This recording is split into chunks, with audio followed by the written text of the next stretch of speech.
Hello my dear student, आपके अपने YouTube channel real teacher Bihar board में आपका फिर से स्वागत है। और आज हम लोग क्लास 8 का जो अतीत से वर्तमान हमारे अतीत जो बुक है भाग 3 उसका चैप्टर 2 का अध्ययन करेंगे। चैप्टर 1 का हम लोग कर चुके हैं, उसका सारा कुछ आज हम लोग चैप्टर 2 का अध्ययन करेंगे। तो चलिए देर न करते हुए शुरू करते हैं। चैप्टर 2 का नाम है व्यापार से साम्राज्य तक कंपनी की सत्ता स्थापित होती है। कैसे हमारे देश में ईस्ट इंडिया कंपनी की स्थापना हुई और कैसे वो लोग व्यापार से साम्राज्य तक बढ़ते हैं, उसका चर्चा इस वीडियो में हम लोग करेंगे। तो देखिए, सबसे पहले लिखा है मुग़ल बादशाहों में औरंगज़ेब आखिरी शक्तिशाली बादशाह था। औरंगज़ेब जो था मुग़ल बादशाह में सबसे आखिरी शक्तिशाली बादशाह था। एक क्वेश्चन ये भी बन सकता है, उन्होंने वर्तमान भारत के एक बहुत बड़े हिस्से में नियंत्रण स्थापित कर लिया था, मतलब कि और 1707 में उनकी मृत्यु के बाद मुग़ल सूबेदार और बड़े बड़े ज़मींदार अपनी ताकत दिखाने लगे। औरंगज़ेब की मृत्यु कब हुई? 1707 में। और औरंगज़ेब क्या था? आखिरी शक्तिशाली मुग़ल बादशाह था, उसका भारत के बहुत बड़े हिस्से में नियंत्रण था। यहाँ 3 पॉइंट बन रहे हैं। उन्होंने अपनी क्षेत्रीय रियासतें कायम कर ली थी। जैसे जैसे विभिन्न भागों में ताकतवर क्षेत्रीय रियासतें सामने आने लगी, दिल्ली अधिक दिनों तक प्रभावी केंद्र के रूप में नहीं रह सकी। 18वीं सदी के उत्तरार्ध तक राजनीतिक क्षितिज पर अंग्रेज़ों के रूप में एक नई ताकत उभरने लगी। क्या आप जानते हैं कि अंग्रेज़ पहले एक छोटी सी व्यापारिक कंपनी के रूप में भारत आए थे, जैसा कि टॉपिक जो ऊपर था चैप्टर का नाम दिया गया था। और यहाँ के इलाकों पर कब्जे में उनकी ज़्यादा दिलचस्पी नहीं थी। पहले तो व्यापारी बन के आए थे, तो फिर ऐसा कैसे हुआ कि एक दिन वे इस विशाल साम्राज्य के स्वामी बन बैठे। इस अध्याय में हम लोग यही देखेंगे कि यह कैसे हुआ। ये बहुत ही दिलचस्प कहानी भी कह सकते हैं। और देखिए, एक चित्र है उस समय का। ये जो चित्र है वो कैप्टन हडसन द्वारा बनाया गया है। बहादुर शाह जफर और उनके बेटे की गिरफ्तारी, बहादुर शाह जफर के बेटे की गिरफ्तारी जो है उसके बारे में चित्र। जैसे औरंगज़ेब के बाद कोई मुग़ल बादशाह इतना ताकतवर तो नहीं हुआ, लेकिन एक प्रतीक के रूप में मुग़ल बादशाहों का महत्व बना हुआ था। जब 1857 में ब्रिटिश शासन के विरुद्ध भारी विद्रोह शुरू हो गया, तो विद्रोहियों ने मुग़ल बादशाह बहादुर शाह जफर को ही अपना नेता मान लिया। और जब विद्रोह कुचल दिया गया, तो बहादुर शाह जफर देश छोड़ने के लिए मजबूर कर दिया गया और उनके बेटे जफर को उनके सामने ही मार डाला गया। इनके बहादुर शाह जफर के। तो देखिए, अब यहाँ पे 18वीं सदी में जो भारत आने वाले रास्ते हैं उसको दर्शाया गया कि ब्रिटिश आइसलैंड से हैं, तो कैसे कैसे भारत तक वो लोग आ रहे थे। सेंट हेलेना जो केप ऑफ गुड होप, ये सब बम्बई, मद्रास, यही मेन कलकत्ता, ये सब जो था मेन उस समय का व्यापारिक स्थान था। पूर्व में ईस्ट इंडिया कंपनी का आना कैसे हुआ उसको हम लोग देखते हैं। सन 1600 ईस्वी में ईस्ट इंडिया कंपनी की महारानी एलिजाबेथ प्रथम ने चार्टर अर्थात इजाज़तनामा हासिल किया, जिसे कंपनी को पूर्व से व्यापार करने का एकाधिकार, पूरब से मतलब कि व्यापार करने का एकाधिकार मिल गया। इसको परमिट मिल गया कि हाँ, ये इस व्यापार कर सकते हैं।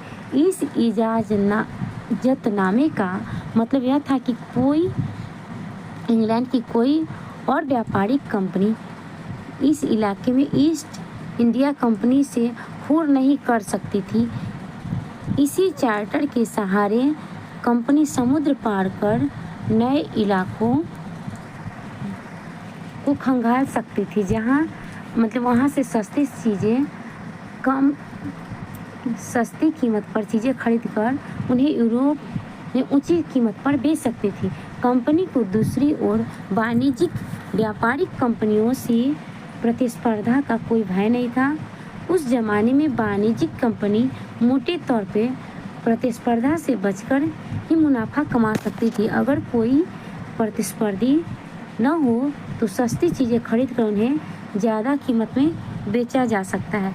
ये तो स्वाभाविक बात है, लेकिन यह शाही दस्तावेज दूसरी यूरोपीय ताकतों को पूरब बाजार में आने से नहीं रोक सकता था। जब तक इंग्लैंड के जहाज अफ्रीका के पश्चिम तट को छूते हुए केप ऑफ गुड होप का चक्कर लगाकर हिंद महासागर पार करते, तब तक पुर्तगालियों ने भारत के पश्चिमी तट पर अपनी उपस्थिति दर्ज करा दी थी। पुर्तगाली सबसे पहले कहाँ आए थे? कालीकट के बंदरगाह पर। वहाँ के राजा जमोरिन जो थे, उन्होंने उसका स्वागत किया था। वे गोवा को अपना ठिकाना बना चुके थे। पुर्तगाली लोग जो थे गोवा को अपना ठिकाना बना चुके थे।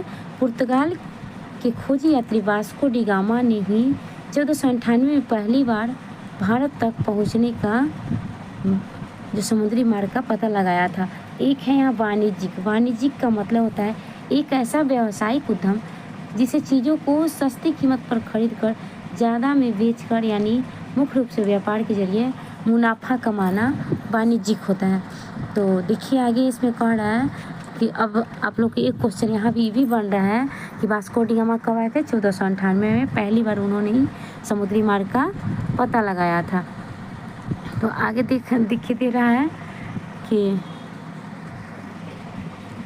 यहाँ पे समस्या यह थी, कुछ ही समय बाद फ्रांसीसी भी सामने आ गए। व्यापारी 17वीं शताब्दी की शुरुआत में डच भी हिंद महासागर में व्यापारिक संभावनाएं तलाशने लगे। समस्या यह थी कि सारी कंपनियां एक जैसी चीज़ें ही खरीदना चाहती थी। यूरोप के बाज़ार में भारत के बने सूती कपड़े, रेशम की ज़बरदस्त मांग थी। इसके अलावा काली मिर्च, लौंग, इलायची, दालचीनी की भी ज़बरदस्त मांग रहती थी। कहा जाता था कि यहाँ से खरीद के वो लोग 60 गुना मुनाफा कमाते थे। यूरोपीय कंपनियों के बीच इस बढ़ती प्रतिस्पर्धा से भारतीय बाज़ारों में इन चीज़ें की कीमत बढ़ने लगी, उनसे मिलने वाला मुनाफा गिरने लगा।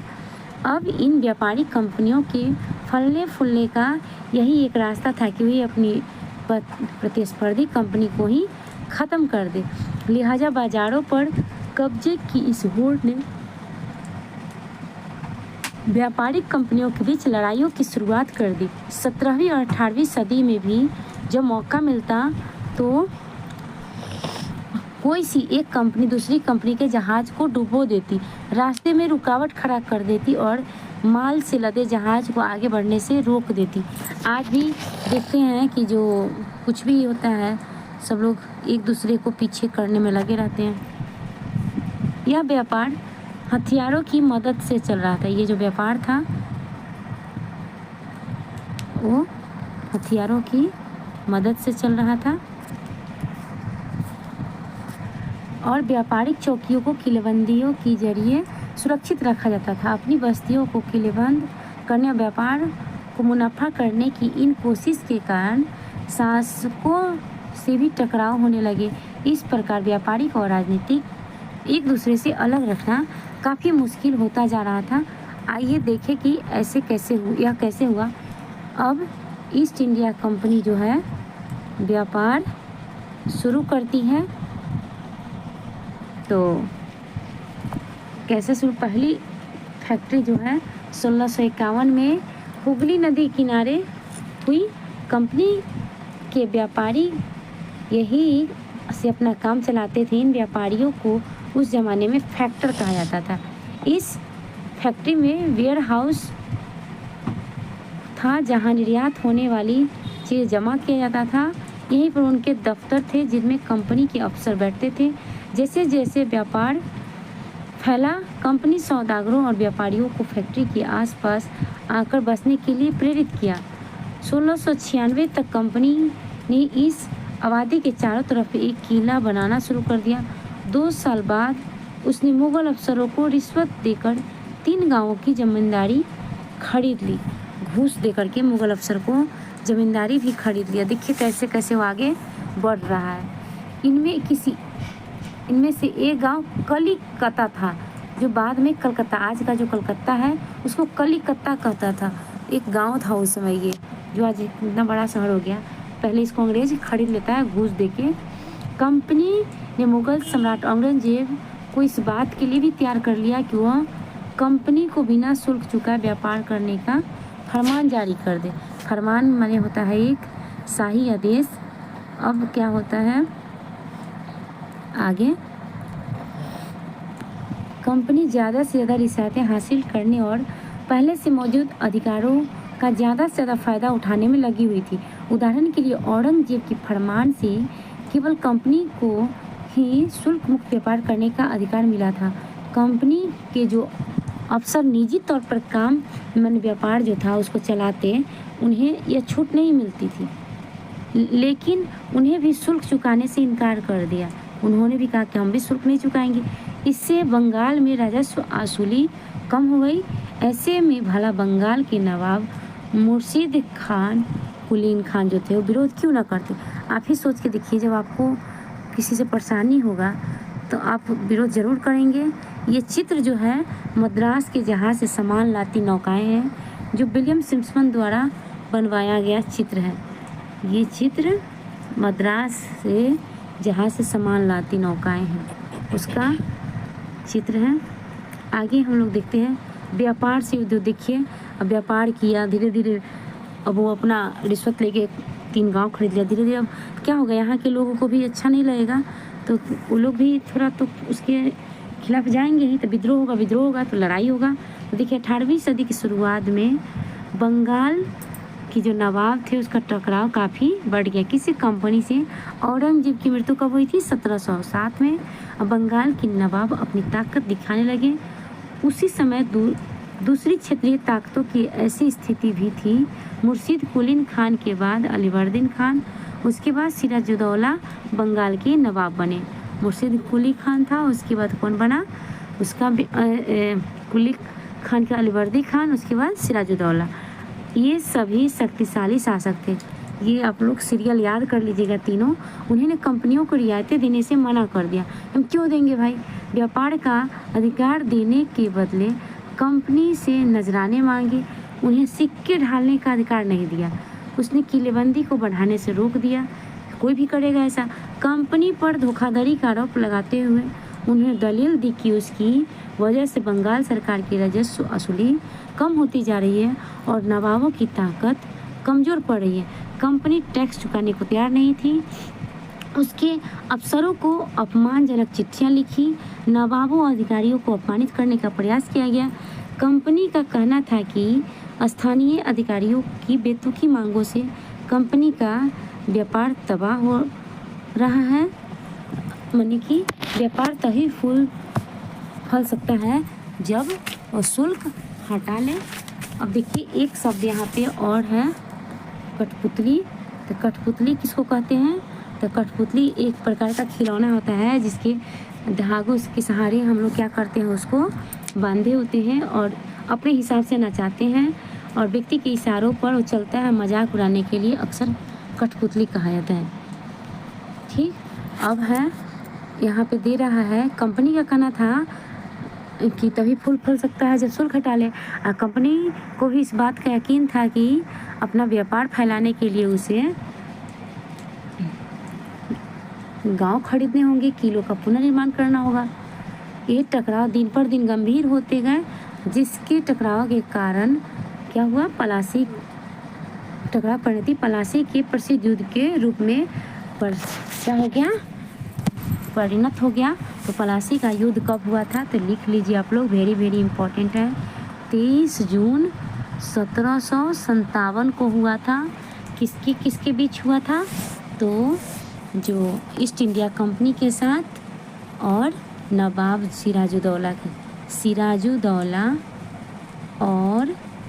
सिराजुद्दौला और ईस्ट इंडिया कंपनी के साथ। किसके साथ? ईस्ट इंडिया कंपनी के साथ। और इसका नेतृत्व कौन कर रहा था? रॉबर्ट क्लाइव कर रहा था। ईस्ट इंडिया कंपनी के साथ हुआ था, जिसमें ईस्ट इंडिया कंपनी जीत जाती है और सिराजुद्दौला का हार होता है और यहीं से ब्रिटिश शासन की नींव पड़ जाता है। तो चलिए हम लोग देखते हैं पलासी के युद्ध के बारे में। इसके बारे में एक और भी कहानी है कि जो पलासी जो नाम था यह किस तरह पड़ा। दरअसल असली नाम पलासी था, जिसे अंग्रेज ने विकार कर पलासी कर दिया। इस जगह पलास पाया जाता था। पलास के फूल ज़्यादा मात्रा में होता था। खूबसूरत लाल लाल फूलों से गुलाल बनाया जाता था, जिसका होली में इस्तेमाल होता है, और इसी के नाम पर इसका नाम पलासी पड़ा था। तो देखते हैं अलीवर्दी खान की मृत्यु के बाद क्या होता है। सिराजुद्दौला क्या हुआ, बंगाल का नवाब बनता है, और सिराजुद्दौला की ताकत से जब काफ़ी भय था किसको, कंपनी को। सिराजुद्दौला की जगह कंपनी के ऐसा कठपुतली नवाब चाहती। सिराजुद्दौला जो था वो तो बात मानने वाला था नहीं, तो ऐसा चाहता था कि जो उसकी बात माने, जैसे वो कहे वैसे करे, और अन्य सुविधाएं देने से उसको आनाकानी न करे। कंपनी ने प्रयास किया कि सिराजुद्दौला के प्रतिद्वंदियों से किसी को नवाब बना दिया जाए, उसके जो भी प्रतिद्वंदी है उसको नवाब बना दिया जाए। कंपनी को कामयाबी नहीं मिला। सिराजुद्दौला ने हुक्म दिया कि कंपनी उसके राज्य की राजनीतिक मामलों में टांग अड़ाना बंद कर दे, किलाबंदी रोके, बाकायदा राजस्व चुकाए। जब दोनों पक्ष पीछे हटने को तैयार नहीं होते हैं तो अपने 30,000 सिपाहियों के साथ नवाब ने कासिम बाजार स्थित इंग्लिश फैक्ट्री पर हमला बोल दिया और कंपनी के अफसरों को गिरफ्तार कर लिया, गोदाम में ताला डाल दिया, अंग्रेजों के हथियार छीन लिया, जहाज घेर लिया। इसके बाद नवाब ने कंपनी के कलकत्ता स्थित किले पर कब्जे के लिए उधर रख दिया। ठीक, अब क्या होता है, कलकत्ता हाथ से निकल जाने की खबर सुनने पर मद्रास में तैनात जो था उसका अफसर, उसको अफसरों ने भी रॉबर्ट क्लाइव के नेतृत्व में सेना को रवाना कर देता है।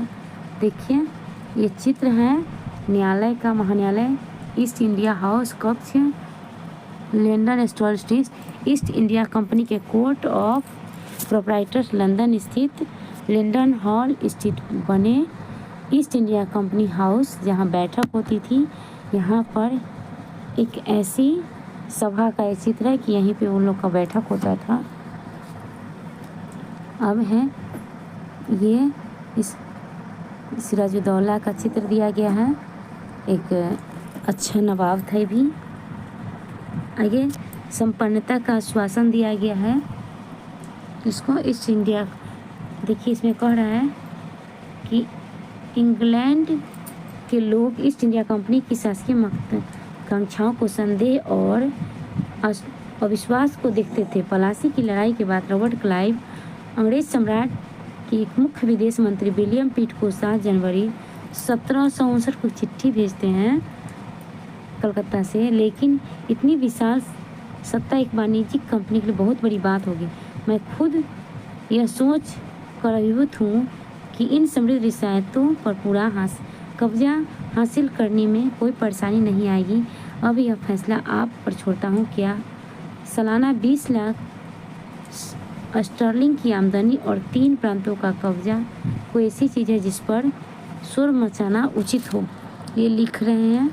आगे देखिए, नवाब की शिकायत। पलासी की जंग इसलिए महत्वपूर्ण माना जाता है कि ये कंपनी की पहली बड़ी जीत थी। इसको वेरी इम्पॉर्टेंट हम लोग मानते हैं क्योंकि इसी के बाद अंग्रेज शासन का नींव पड़ जाता है। पलासी की जंग के बाद सिराजुद्दौला को मार दिया जाता है, मीर जाफर नवाब बना। सिराजुद्दौला के बाद कौन बना? मीर जाफर। अभी भी शासन की जिम्मेदारी कंपनी संभालने को तैयार नहीं था। उसका मूल उद्देश्य तो व्यापार फैलाना था। अगर यह काम स्थानीय शासकों की मदद से बिना लड़ाई लड़े ही किया जा सकता था तो राज्य को सीधे अपने कब्जे में लेने की क्या ज़रूरत थी। नवाब का क्या शिकायती थी उसको देख लेते हैं हम लोग।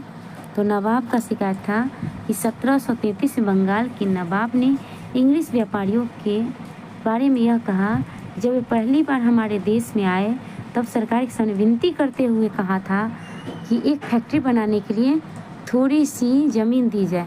देखिए कैसे कैसे आदमी कहाँ से कहाँ, पहले बैठने का जगह दे दो, अब सोने का वही हिसाब है। और उन्होंने ज़मीन तो मिल गई पर वहाँ मजबूती से किला ही खड़ा कर डाला। उसके चारों तरफ गड्ढे बना दिए जो नदी से जुड़ते हैं। दीवारों पर न जाने कितनी तोपें तैनात कर दी हैं। उन पर बहुत सौदागरों और अन्य लोगों को अपने मातहत करने के लिए तैयार कर दिया रहने के लिए, और 1 लाख रुपए राजस्व वसूल कर रहे हैं। असंख्य औरतों मर्दों को उनके ही देश में गुलाम बनाकर लूट खसोट कर रही। कंपनी का क्या था, जो नवाब का शिकायतें था कितना वो हम लोग के साथ ऐसा कर। जल्द ही कंपनी को भी एहसास हो गया था कि रास्ता इतना आसान नहीं है। कठपुतली नवाब भी हमेशा कंपनी के इशारों पर नहीं चलते थे। कितना वो कठपुतली था फिर भी नहीं चलता था कभी। तो फिर कंपनी क्या करती, जब मिर्जाफर ने कंपनी का विरोध किया तो कंपनी से हटाकर उसे और मीर कासिम को बना दिया गया। जब मीर कासिम परेशान करने लगा तो बक्सर की लड़ाई होती है 1764 में, उसको भी हारना पड़ा बेचारा को, और इसे बंगाल से बाहर कर दिया गया। मिर्जाफर को दोबारा नवाब बनाया गया और उसे हर महीने 5 लाख रुपए कंपनी को चुकाने थे। कंपनी अपने सैनिकों के खर्च निपटने, व्यापारिक ज़रूरतों को धन खर्चों को पूरा करने के लिए पैसा चाहती थी। और कंपनी ज़्यादा इलाके में क्या करती थी, कंपनी की इरादा बदल चुका था 1765 में जब मिर्जाफर की मृत्यु होती है तो। और नवाब के साथ अपने खराब अनुभवों को देखते हुए क्लाइव ने ऐलान किया कि हमें खुद ही नवाब बनना पड़ेगा। और आखिरकार 1765 में मुगल सम्राट ने कंपनी को बंगाल प्रांत का दीवान नियुक्त कर दिया, और दीवानी मिलने के कारण कंपनी को बंगाल का विशाल राजस्व संसाधन पर नियंत्रण मिल गया। इस तरह कंपनी का जो पुराना समस्या था उसका हल हो गया। 18वीं सदी के शुरुआत में भारत के साथ उसका व्यापार बढ़ता जा रहा था, लेकिन ज़्यादातर चीज़ें ब्रिटेन से लाए गए सोने और चांदी के बदले खरीदने पड़ती थी। इसकी वजह से उस समय ब्रिटेन के पास भारत में बेचने के लिए कोई चीज़ न थी। प्लासी की जंग, ब्रिटेन से सोने की निकासी कम होने लगी। बंगाल की दीवानी मिलने के बाद तो सोना लाने की ज़रूरत ही नहीं पड़ी। अब भारत में होने वाली आमदनी के सहारे ही अपना खर्च चला सकता था। इस कमाई से कंपनी भारत में सूती और रेशमी कपड़ा जो था वो खरीद सकती थी। अब क्या होता है आगे, खर्च भी चला रहा था, अपनी फौज संभाल सकता था। अब तो उसको बल्ले ही बल्ले हो गया। कंपनी के अफसर नवाब जो थे, कौन बन बैठा, नवाब बनने का मतलब क्या था, इसका मतलब तो था कि यही था कंपनी के पास अब सत्ता और ताकत दोनों आ गया, लेकिन इससे कुछ फायदे और भी थे। कंपनी का हर नवाब की तरह जीने का, हर कर्मचारी जो था नवाब की तरह जीने का ध्येय देखने लगा। अब क्या होते हैं आगे देखते हैं। प्लासी के युद्ध के बाद बंगाल के जो असली नवाब जो था उसे इस बात के लिए बाध्य कर दिया गया कि कंपनी के अफसरों को निजी तोहफे के तौर पर ज़मीन और बहुत सारा पैसा दे। खुद रॉबर्ट क्लाइव ने भारत में बेहिसाब दौलत जमा कर ली। 1743 में वह जब इंग्लैंड मद्रास चेन्नई आया तो उसकी उम्र 18 साल थी। 1767 में जब वह 2 बार गवर्नर बने, बंगाल का गवर्नर, बाद में हमेशा के लिए भारत रवाना हुआ तो उसकी दौलत देखिए कितना हो गया, 40 लाख मतलब कि 401 और 102 पाउंड के बराबर थी। दिलचस्प बात यह थी कि गवर्नर अपने दूसरे कार्यकाल में उसे कंपनी के भीतर भ्रष्टाचार को ख़त्म करने का काम सौंपा गया था, लेकिन 1772 में ब्रिटिश संसद में उसने खुद भ्रष्टाचार के आरोप पर अपनी सफाई देनी पड़ी। सरकार को उसकी अकूत संपत्ति को स्रोत संदेहास्पद लग रहे थे। उसे भ्रष्टाचार आरोपों से बरी तो कर दिया गया, लेकिन 1774 में आत्महत्या कर ली। हुआ रॉबर्ट क्लाइव खुद को कैसे देखता था। संसद की समिति के सामने सुनवाई के दौरान उन्होंने क्या कहा था, तो प्लासी की लड़ाई के बाद उसने ज़बरदस्त संयम रखने का परिचय दिया। उस स्थिति की कल्पना कीजिए जहाँ प्लासी की जीत ने मुझे लाकर खड़ा कर दिया। एक ऐसे ताकतवर राजा मेरे इशारों पर चल रहा था। एक संपन्न शहर मेरी दया पर था। उसके सबसे दौलतमंद महाजन मेरी एक मुस्कुराहट के लिए एक दूसरे को गिरवीन खींच रहे थे। मैं ऐसे खजानों के बीच से गुजर रहा था जो सिर्फ मेरे लिए खुले हुए थे। एक तरफ सोना और दूसरी तरफ जवाहरात थे। अध्यक्ष महोदय, मैं अपने इस संयम को देखकर खुद हैरान हूँ। देखिए ये क्या लिख रहा है, रॉबर्ट क्लाइव खुद को कैसा देख रहा था। अब आगे देखते हैं क्या होता है। कंपनी के सभी अफसर जो थे रॉबर्ट क्लाइव की दौलत इकट्ठा नहीं, कंपनी के सभी अफसर क्लाइव की तरह जो था और दौलत इकट्ठा नहीं कर पाया। सब लोग बहुत सारी बीमारियों और लड़ाइयों के कारण कम उम्र में ही मौत का निवाला बन गए। इसके अलावा उन सभी को भ्रष्ट बेईमान क्या होता, भ्रष्ट और बेईमान मानना भी सही नहीं होगा। उनमें से बहुत सारे अफसर साधारण परिवार से आए थे। उनकी सबसे बड़ी इच्छा ये थी कि भारत में ठीक ठाक पैसा कमाए और ब्रिटेन लाकर आराम की ज़िंदगी बसर करे। जो जी धन दौलत वापस लेकर लौट गए। उन्होंने वहाँ आलीशान जीवन जिया। उन्हें वहाँ के लोग नवाब कहते थे। यह भारतीय शब्द नवाब का ही अंग्रेजी संस्करण बन गया। उन्हें लोग अक्सर उन अमीरों और सामाजिक हैसियतों में रातों रात ऊपर आने वाले लोगों के रूप में देखते थे। नाटकों और कार्टूनों में उनका मजाक उड़ाया जाता था। अब है कंपनी का फैलता शासन। 1757 से लेके 1857 के बीच ईस्ट इंडिया कंपनी जो है वो भारतीय राज्यों पर कब्जे की प्रक्रिया देखे तो महत्वपूर्ण बातें क्या सामने आएगा कि किसी अनजान इलाके में कंपनी ने सीधे सैनिक हमला प्राय नहीं किया। किसी भी भारतीय रियासत को अधिग्रहण करने से पहले विभिन्न आधुनिक राजनीतिक और कूटनीतिक साधनों का इस्तेमाल किया। बक्सर की लड़ाई कब हुई थी? 1764 में। इसके बाद कंपनी भारतीय रियासतों में रेजिडेंट तैनात कर दिए। वे कंपनी राजनीतिक व्यावसायिक प्रतिनिधि होते थे। उनका काम कंपनी के हितों की रक्षा करना, उन्हें आगे बढ़ाना था। रेजिडेंट के माध्यम से कंपनी के अधिकारी भारतीय राज्यों के भीतर मामलों में भी दखल देने लगे थे। अगला राजा कौन होगा, किस पद पर किसको बिठाया जाएगा, किस तरह मने इस तरह कीजिए कंपनी के अफसर तय करना चाहते थे कि कई बार कंपनी रियासतों पर सहायक संधि भी थोप दी।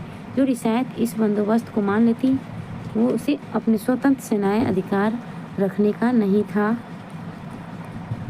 चलिए आगे हम लोग अब समाप्ति के मोड़ पे हैं। बस कल हम लोग टीपू सुल्तान को अगले वीडियो में पढ़ेंगे।